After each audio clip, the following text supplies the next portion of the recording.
This is the process for how to make kefir daily.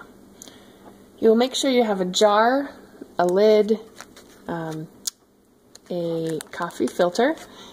Sometimes you can use a rubber band to hold the coffee filter on, but you will make sure the kefir seeds are constantly wet and in the jar. This is an example of a jar that has been sitting on my counter for a day. However, it's been in the window.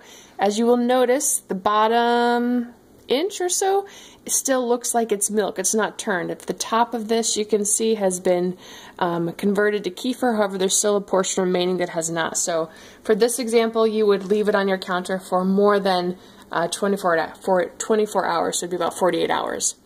Here's an example of a jar that has completely curdled.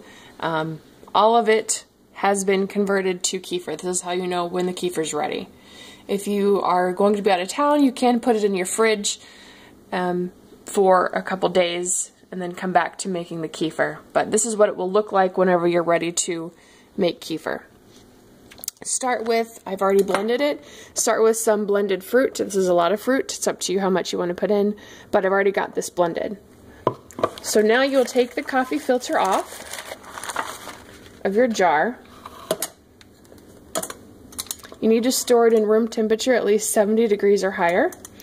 You will start with a colander. This is a metal one, but preferably plastic, because that could do damage to this kefir seeds if you're not careful. So you will pour this in.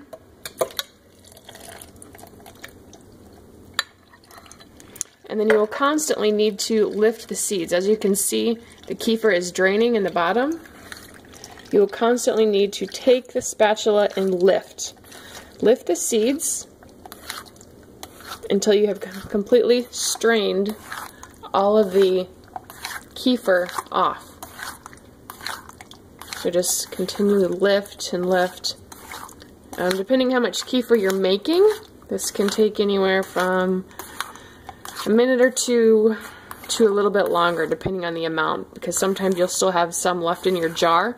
Depending on the size of your colander, you can filter this into a bowl, you can filter this into your blender, however you wish to make it.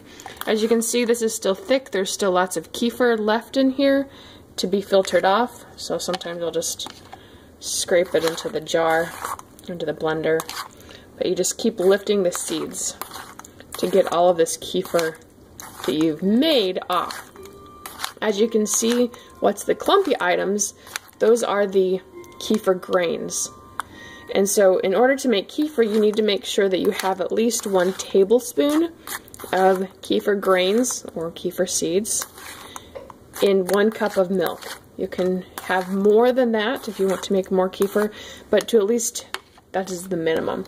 So something to notice when you're making kefir is that if you'll notice, if I lift this up, you can still see there's some kefir on the bottom that I need to strain off. So a lot of times I'll just take that and kind of just put that into the blender, just to not lose any of that good probiotic kefir that we just made. Okay, so here's some extra I want to put in here. And again, we just continually lift. You can see there's still some in here, but I'll take a spatula and wipe that off. So sometimes something else that I will do is just, what's left in the jar is still good kefir. So I'll just kind of scrape that out and put that into my blender here.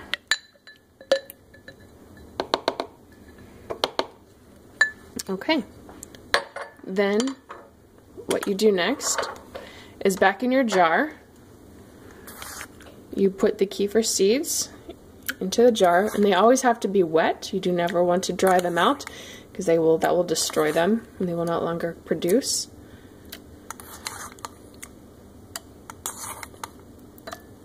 And then the minimum again is 1 cup of milk on top. And then get the remainder of the kefir.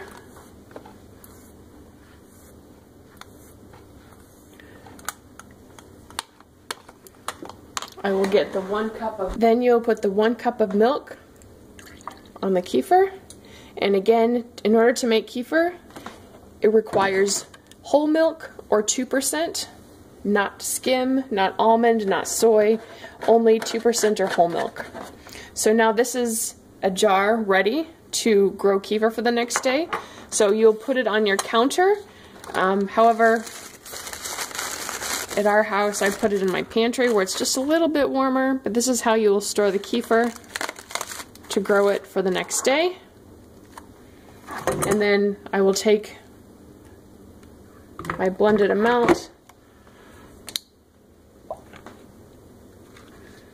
I will blend it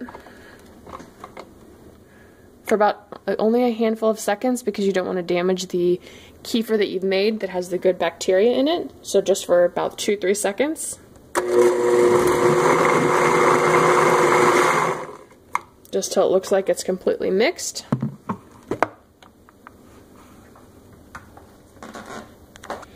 And then you will pour and enjoy.